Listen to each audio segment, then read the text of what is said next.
Hoje nós vamos falar sobre um dos temas mais importantes e, ao mesmo tempo, mais ignorados da saúde moderna: disbiose intestinal.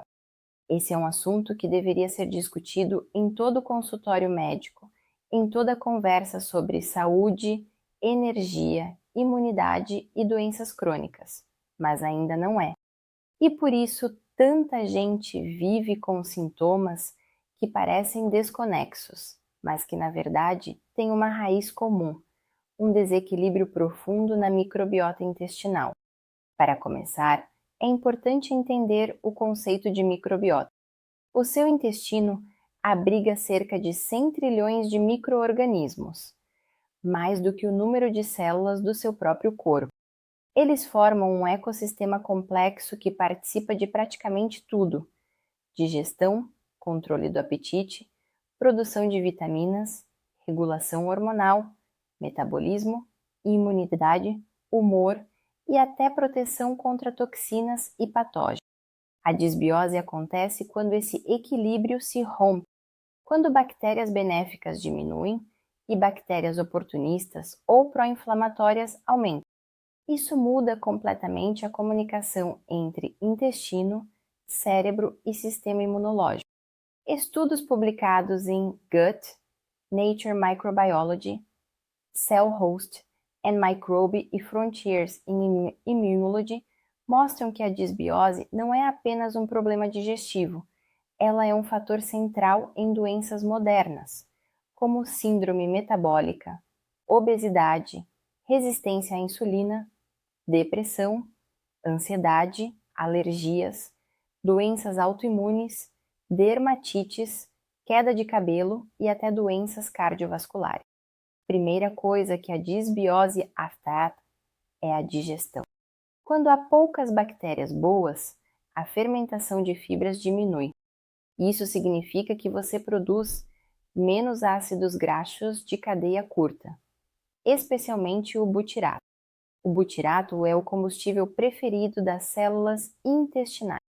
Ele reduz a inflamação, fortalece a barreira intestinal, alimenta o epitélio e mantém as tight junctions firmes. Portanto, quando o butirato cai, o intestino começa a se fragilizar. Isso abre caminho para permeabilidade intestinal e inflamação sistêmica. A disbiose também gera um aumento na produção de gases, desconforto, sensação de estufamento, digestão lenta e reações exageradas a alimentos que antes eram tolerados. Muitas vezes, a pessoa acha que está com alergia ou intolerância, quando na verdade ela está com uma microbiota desorganizada. Mas o impacto vai muito além do intestino. Um dos efeitos mais importantes da disbiose é o desequilíbrio no sistema imunológico. Cerca de 70% da sua imunidade está localizada no intestino, especialmente no tecido linfóide associado ao intestino, o GALT. Isso significa que qualquer alteração na microbiota muda a forma como o seu sistema imune responde ao mundo. Estudos publicados no Journal of Autoimmunity mostram que pessoas com doenças autoimunes têm padrões específicos de disbiose: menos bactérias anti-inflamatórias, mais espécies patogênicas e uma baixa diversidade microbiana. A baixa diversidade é, inclusive, um dos principais marcadores de risco para doenças crônicas. Outro ponto crucial é o impacto da disbiose no eixo intestino-cérebro. Bactérias boas produzem neurotransmissores como serotonina, dopamina, GABA e acetilcolina. Cerca de 90% da serotonina é produzida no intestino. Quando a microbiota está desregulada, essa produção cai, e isso influencia diretamente humor, ansiedade, sono, compulsão alimentar e até clareza mental. Além disso, a disbiose aumenta substâncias inflamatórias chamadas LPS, lipopolissacarídeos, que atravessam a barreira intestinal quando ela está comprometida. O LPS é um dos maiores gatilhos de inflamação sistêmica.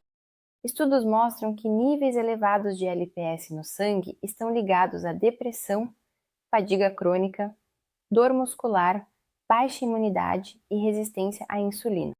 E o que causa disbiose? A resposta é simples e complexa ao mesmo tempo. O estilo de vida moderno, uma alimentação rica em ultraprocessados, aditivos químicos, açúcares refinados, farinhas brancas, gorduras oxidadas e pobre em fibras, é uma das principais causas. A microbiota se alimenta de fibras. Não apenas fibras qualquer, mas fibras solúveis e fermentáveis, como aveia, psyllium, chia, linhaça, vegetais variados, frutas e tubérculos. Quando falta fibra, falta alimento para as bactérias boas, e quando as boas morrem, as ruins crescem. O estresse crônico também é um dos maiores inimigos da microbiota. O cortisol elevado reduz a diversidade bacteriana e altera a motilidade intestinal. O sono ruim faz a microbiota se reorganizar de forma negativa. Antibióticos, anti-inflamatórios, anticoncepcionais e antiácidos mudam profundamente o ecossistema microbiano, especialmente quando usados de forma repetida. A falta de exposição à natureza e ao ambiente externo também contribui. Estamos vivendo em ambientes fechados, esterilizados e com baixa diversidade microbiana. Estudos mostram que crianças que crescem com menor contato com micro-organismos ambientais apresentam maior risco de alergias e doenças autoimunes na vida adulta. Isso também vale para adultos. E existe outro detalhe importante. A disbiose é diferente em cada pessoa. Não existe um único padrão. Algumas pessoas têm excesso de fermentação, outras têm microbiota lenta, outras têm supercrescimento de bactérias no intestino delgado, como o SIBO.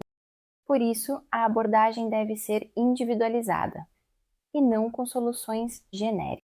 Agora, vamos para a parte prática. Como restaurar a microbiota e reverter a disbiose? O primeiro passo é reduzir o que inflama. Isso inclui ultraprocessados, açúcares refinados, excesso de glúten para pessoas sensíveis, frituras, álcool em excesso e alimentos ricos em aditivos químicos. Não é necessário perfeccionismo, mas é necessário reduzir a carga inflamatória para que o intestino tenha espaço para se reorganizar. O segundo passo é aumentar a ingestão de fibras fermentáveis. Isso nutre as bactérias boas e aumenta a produção de butirato. Aveia, chia, linhaça, banana verde, maçã, leguminosas, vegetais, raízes e tubérculos fazem toda a diferença. Fibras não são acessórias, elas são essenciais. O terceiro passo é diversificar a alimentação. Quanto mais diversidade alimentar, maior diversidade microbiana. Comer sempre as mesmas coisas empobrece a microbiota. Estudos mostram que pessoas que consomem ao menos 30 tipos diferentes de plantas por semana têm microbiotas mais fortes e mais protetoras. O quarto passo é regular o estresse e o sono. Não existe microbiota saudável com cortisol alto todos os dias. Técnicas de respiração, mindfulness, caminhadas, organização da rotina e boas noites de sono são tão importantes quanto a alimentação. O quinto passo é considerar probióticos de forma estratégica, sempre com orientação profissional. Diferentes cepas têm funções específicas. Lactobacillus rhamnosus, por exemplo, ajuda na ansiedade. Bifidobacterium longum melhora a barreira intestinal. Saccharomyces boulardii ajuda em quadros de diarreia e disbiose pós-antibiótico. Não existe probiótico universal. E o sexto passo é manter constância. A microbiota não muda do dia para a noite. Ela responde à rotina e não a decisões isoladas. Pequenos hábitos repetidos criam um intestino forte. Quando você melhora a disbiose, você percebe mudanças reais. Digestão leve, menos inchaço, mais energia, humor mais equilibrado, melhora da pele, diminuição de alergias, sono mais profundo, concentração melhorada e imunidade muito mais forte. Tudo isso porque o intestino é uma central de comunicação do corpo. Ele fala com tudo, e quando ele está organizado, o resto começa a entrar no lugar. A disbiose é uma das condições mais tratáveis da saúde moderna, e entender como a microbiota funciona é o primeiro passo para transformar o corpo de dentro para fora. Se este vídeo te ajudou a entender melhor seu intestino, se inscreva no canal, curta o vídeo e compartilhe. E se você quer começar hoje um plano simples e natural para restaurar seu intestino, acesse o guia Melhore seu intestino. O link está aqui na descrição.